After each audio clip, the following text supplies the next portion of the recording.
Maroc, premier producteur de vidéos sur l'Algérie.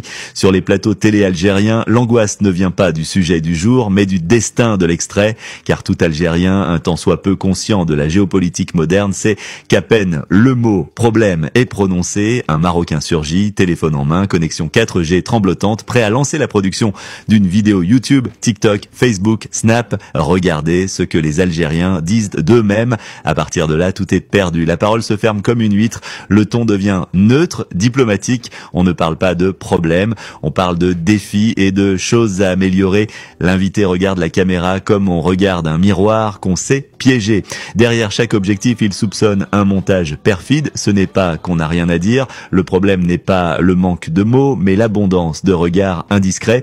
À commencer par le voisin de l'Ouest, ce frère si obsédé par l'Algérie qu'il connaît mieux le code postal de Tizi Ouzou que celui de Rabat. Le Marocain youtubeur n'attend qu'une chose, qu'un Algérien critique son pays pour en faire une anthologie. Il coupe, il colle, il ajoute une musique dramatique, un drapeau algérien en feu et un commentaire sarcastique, et ils veulent nous donner des leçons, qu'ils aillent en se faire foutre sincèrement. Avec tout le respect dû à la géographie, leur état est la plus lamentable encore que les pires métaphores qu'ils nous attribuent. C'est l'art du balayage. Pendant que le sol est jonché de leurs propres ordures sociales, économiques, institutionnelles, ils s'acharnent à filmer la poussière de chez le voisin. La liberté d'expression, un mirage, l'économie, un château de sable sponsorisé par le tourisme sexuel et les cartes postales du roi. La presse libre, un oiseau en cage nourri à la rumeur et au communiqué officiel. Mais ce n'est pas fini, car une fois la vidéo virale au Maghreb, elle voyage, elle traverse la Méditerranée sur un câble sous-marin de mauvaise intention,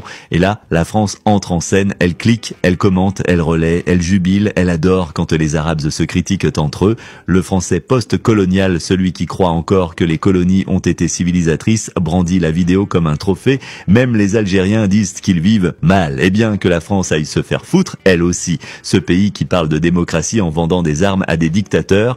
La France, dans cette affaire, n'est pas un spectateur neutre, elle est cette vieille tante raciste qui critique ta maison en oubliant qu'elle y a foutu le feu. Alors, l'intellectuel algérien se tait par instinct de survie médiatique, par paranoïa parfois, mais aussi par lucidité, car le moindre mot devient une offrande pour les chaînes YouTube des voisins complexés et les plateaux télé français en manque de contenu orientalisant. Il suffit de dire qu'il n'y a pas de voitures neuves en quantité suffisante pour que le Marocain en fasse une thèse sur l'échec de l'industrie de l'automobile, du socialisme algérien, de la politique d'importation. Du coup, on se mord la langue, on ruse, on invente des phrases vides. La jeunesse est une richesse. Le pays avance à son rythme. Les défis sont nombreux mais surmontables. Rien qui puisse être sorti de son contexte, rien de viral. Et pourtant, les problèmes sont là. Mais pour en parler, il faudrait être entre nous, vraiment entre nous, sans micro, sans YouTube, sans YouPorn non plus, puisqu'on a du mal à distinguer les deux dans certains montages marocains.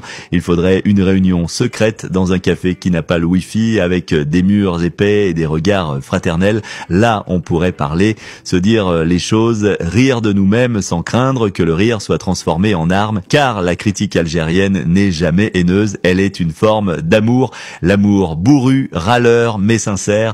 On insulte l'administration comme on insulte un frère qui fait n'importe quoi, pas comme on insulte un ennemi, mais cette nuance, ni le Maroc ni la France ne la comprend.